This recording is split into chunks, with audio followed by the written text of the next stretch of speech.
Boum! YouTube, comment vous allez? J'espère que vous allez bien, que c'est la patate. Bon, merci à tous pour tout le soutien. Plus de 5000 abonnés sur la chaîne, plus de 2000 téléchargements du livre 7 secrets pour progresser en JJB, c'est la folie. C'est la folie, j'étais pas prêt les mecs. Donc dans cette vidéo, on va parler de l'hygiène dans le JJB, d'accord? Sujet très important, donc je lance une série de vidéos sur la vie au dojo. Et aujourd'hui, on va voir 5 points importants pour l'hygiène lorsque l'on va s'entraîner. Avant de continuer, si tu veux regarder la vidéo, si tu veux connaître ces 7 secrets là, les 5 règles de base pour avoir une hygiène nickel en JJB, clique sur la cloche pour recevoir les notifications de toutes les prochaines vidéos, de la série de la vie au dojo et des autres, puisque si tu me suis, tu dois savoir que je me suis lancé un challenge énorme, à savoir une vidéo par jour pendant 1 an. Une vidéo par jour pendant 365 jours. On a dépassé les 80 vidéos. Je tiens le challenge. J'ai bien l'intention d'aller au bout. Donc voilà, lorsque tu t'abonnes, lorsque tu envoies un like, lorsque tu mets un commentaire, moi ça me donne de la force pour aller au bout du challenge. Ok? Tout de suite. Donc c'est bon, c'est fait? T'as liké? Vas-y, tu mets un petit like, un petit pouce bleu. La cloche. Ok, je t'ai vu, merci. Je te kiffe. Tout de suite. 5 règles de base. Bah ouais. Alors, je rigole, mais c'est un sujet vraiment très très important, les gars. Vraiment, faut pas rigoler avec ça. L'hygiène, c'est la propreté. La propreté, c'est la santé de vous, de moi, de nos partenaires. C'est vraiment très très important. Donc, la première des choses que je vais relever, ça va être le kimono. D'accord? Le kimono, on s'entraîne tous les jours avec. Donc, la première règle, c'est que tu viens à l'entraînement avec un kimono propre. Propre. Pas un kimono séché qui a séché de l'entraînement de la veille ou d'il y a 2 jours. Qui a séché, qui est plein de la transpiration, de ta transpiration séchée, de la transpiration de tous tes sparring et de toutes les bactéries de tes sparring et des tiennes cumulées, mélangées, séchées sur toi, que tu vas mélanger avec tes partenaires d'entraînement. C'est pas possible, mec. Tu viens t'entraîner, tu prends un kimono propre. Ça fait des machines, ça fait des machins. Eh mec, la propreté, c'est pas négociable. D'accord? Après, tu te retrouves avec des gens qui se tapent des staphylocoques et compagnie, tu sais, des trucs immondes. Donc, première règle, kimono propre à chaque séance.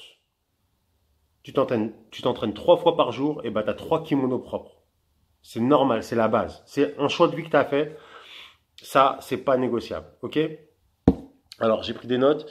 La deuxième chose, en fait, c'est des choses que ça fait plus de 10 ans, 14 ans que je fais du JJB, 10 ans que je fais de la compète. Toutes ces années, j'en ai vu des choses. Et depuis 2012, je donne des cours. J'ai mon club Imana. Et je vois des choses. Pas que dans mon club, mais partout, en stage, en machin et tout. Deuxième chose que je trouve très importante, c'est amener des sandales à l'entraînement. Pourquoi? Parce que souvent, lorsque vous êtes sur le tatami, vous voulez sortir pour aller aux toilettes, pour aller boire de l'eau, pour aller faire je ne sais quoi. Donc la deuxième chose, c'est je ne sors pas du tatami pieds nus. D'accord? Parce que lorsque vous sortez pieds nus, bah par terre, les gens ils ont marché dehors avec leurs chaussures, et toi tu viens avec tes pieds, tac, tu marches dessus. Il y en a, j'en ai vu, ils sont allés aux toilettes pieds nus, mec. Alors, tu sais bien que des fois, dans le parterre des toilettes, c'est pas que de l'eau de Javel qu'il y a, tu vois. Et du coup, le mec marche dessus et il revient où? Sur le tatami. Avec ses yep qui ont marché dans la merde, tu vois. Il revient sur le tatami. Et ce même mec, eh ben, qu'est-ce qu'il fait sur le tatami? Il se frotte la tête dessus, tu vois. Et après, tu vois, les gens, ils ont des boutons bizarres. Non. Tu mets un truc dans tes pieds lorsque tu sors du tatami. C'est inadmissible de voir quelqu'un sortir pieds nus, marcher pieds nus et revenir sur le tatami. De même, je mets une petite parenthèse, si jamais tu fais pas du JB ou tu n'es pas dans les arts martiaux et que tu es en chaussures, avec tes chaussures, tu ne montes pas sur le tatami non plus. La semaine dernière, véridique, Je donne le cours, je suis en plein cours, il y a un mec qui vient, je sais pas, il regarde le cours, il voulait un renseignement, il a traversé le tatami avec ses chaussures pour venir me voir, je dis stop! Oh! Je ferme la parenthèse. La folie, mec. La folie. Les mecs avec leurs chaussures. Normal. La troisième chose que je trouve importante, coupe-toi les ongles. Tu te coupes les ongles lorsque tu viens t'entraîner. C'est pas, comment ça s'appelle là? Truc là.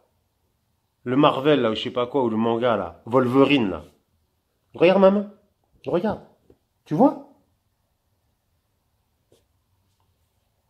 Les mecs, Wolverine, ils te balafrent.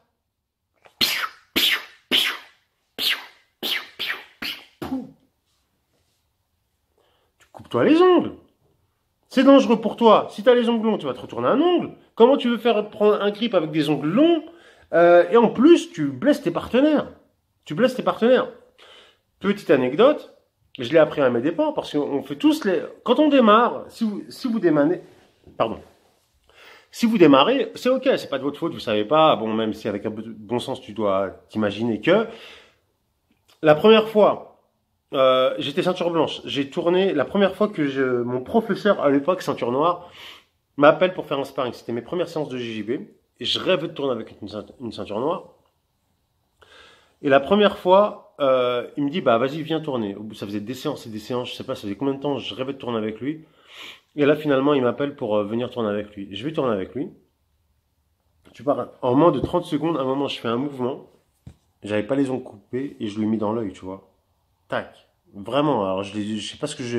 Mais voilà, il y a une grosse marque rouge, vraiment dans l'œil, là, je sais pas, la pupille ou je sais pas quoi, tu vois, ça... Voilà, j'étais dégoûté. Donc là, ça m'a servi de leçon. Depuis, je fais gaffe à ça. Donc, la base, les mecs, vous vous coupez les ongles. Vous vous coupez les ongles. Quatrième chose, dans la mesure du possible, avant d'aller vous entraîner, vous prenez une douche, vous vous lavez. On fait un sport de préhension, on fait un sport de contact. Les sueurs se mélangent, on est au corps à corps, machin. Si t'as pas fait une journée de travail, et en plus, imagine, t'as un taf physique, tu transpires toute la journée, ça a séché, je sais pas, le mec il fait des travaux publics, ou il travaille dans la mécanique, ou j'en sais rien, il est crade, après il met son kimono, il vient s'entraîner. Et pareil, si t'es au bureau, tu transpires, tu es en zone de stress et tout, machin, tu remets ton kimono, ok, non. Tu viens, tu rentres, tu prends une douche chez toi, tu vois, tu viens au kimono propre, tu viens au dojo propre, et même toi, ça va te faire du bien. Tu viens, tu te sens bien. Une douche, ça, des économies d'eau. Et va te laver, mec. Ça prend 2 minutes. Pchit, pchit, pchit, pchit, pchit. Et tu sors. Ouais, parce que je t'ai entendu. Ouais, mais l'eau, ça coûte cher. Faut pas me dire des trucs comme ça, moi. Dernière chose. Douche avant. Et forcément, tu prends une douche après. Tout de suite après. Tout de suite après. T'enlèves toute la khra, comme on dit chez nous. Voilà. T'enlèves tout. Après.